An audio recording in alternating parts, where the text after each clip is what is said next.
رمضان على الابواب، هو شهر الخير وشهر الجلسات الرمضانيه اللي تنحبوا كاملين نعملوها في بيوتنا مع الاهل والاحباب ديالنا. اليوم جيت نشارك معكم واحد الحاله او واحد المعسله. الليالي الرمضانيه رائعه جدا وما غاديش تستغنوا عليها. مهم معكم راقي اند كيت. الا ما كنتوش شاركتوا في القناه شاركوا دابا باش تشجعونا ونزيدوا نعطيو المزيد ان شاء الله. على بركه الله غادي نبداو بالمقادير. تنحتاجوا الشعريه المقليه او لا الشعريه الباكستانيه، بيستاش او الفستق، زبده من نوعيه جيده دائبه، فيلو باستري، الصنوبر محمص من قبل، الحليب المحلى المكثف او المحلى كميه تانية من الزبده، ورق ديال الورد، وقبيصه ديال الملحه، وقبيصه ديال المستكه. نبداو على بركه الله بالحشوه في مقلاة وعلى نار متوسطه. تنعملوا الزبده ضروري تكون عندنا من اصل حيواني اولا جيده جدا باش تعطينا واحد طعم زوين. هنايا تنشحروا الشعريه الباكستانيه مع الزبده على نار متوسطه حتى تبدل لينا اللون ديالها وتعطينا واحد الاروما زوينه. من بعد تنضيفوا الحليب المكثف المحلى اللي هو تنضيفوا واحد قبيصه د الملحه باش تبالانسي لينا هذاك الحاله ديال هاد الحشوه، وقبيصه ديال المستكه العربيه.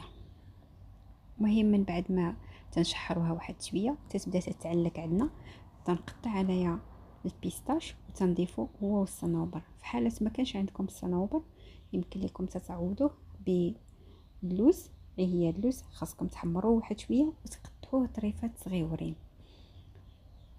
نحمر الحشوه كامله حتى تجانس عندي ونحطها على جنب باش تبرد.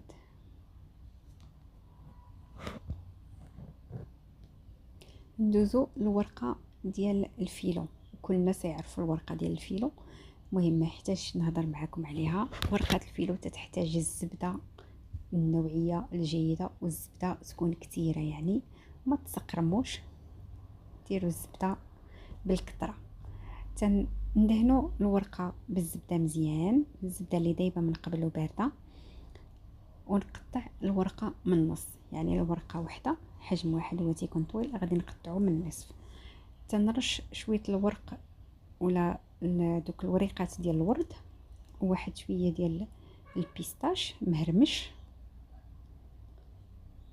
ونوضع بحال المستطيل صغير من الحشوه في وسط كل نصف ورقه بحال هكا. تنسرحو تنكون بحال واحد المستطيل وتنبدا نطوي في هذيك الورقه ديال الفيلو بالطريقه اللي مبينه عندكم في الشاشه، بحال اللي تنكونوا واحد المخده يعني تيقولها ولا واحد الرساله.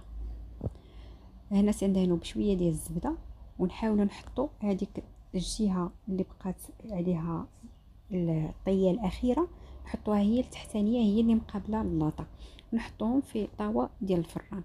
تنستعمل الكميه اللي مناسباني. بالنسبه لي انايا ديما نصيب هاد الحشوه وتنخليها عندي في الثلاجه، وكل ما حبيت ندير هاد الحاله عم عليا يعني نجبد الفيلو باستري ونحشيها ونحطها في الفران. تنطيبوها على 180 درجه لمده ديال 20 دقيقه حتى 25 دقيقه ولا تذهب لينا.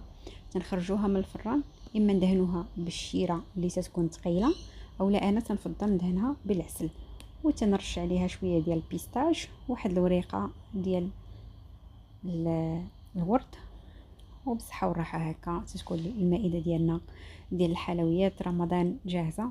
ومن طبيعه الحال كيف ما تنقولوا رمضان تنقولوا الروائح الزكيه والاكل الشهي واللذيذ، ومن طبيعه الحال الصيام والقيام ما تنساوش وما تنساوناش في الدعوات ديالكم. المهم عجبكم الفيديو ما تنساونيش من البارطاج ومن اللايك والاشتراك في القناه، ونتمنى لكم عواشة مبروكه ورمضان كريم ان شاء الله. في امان الله. الله حفيظ.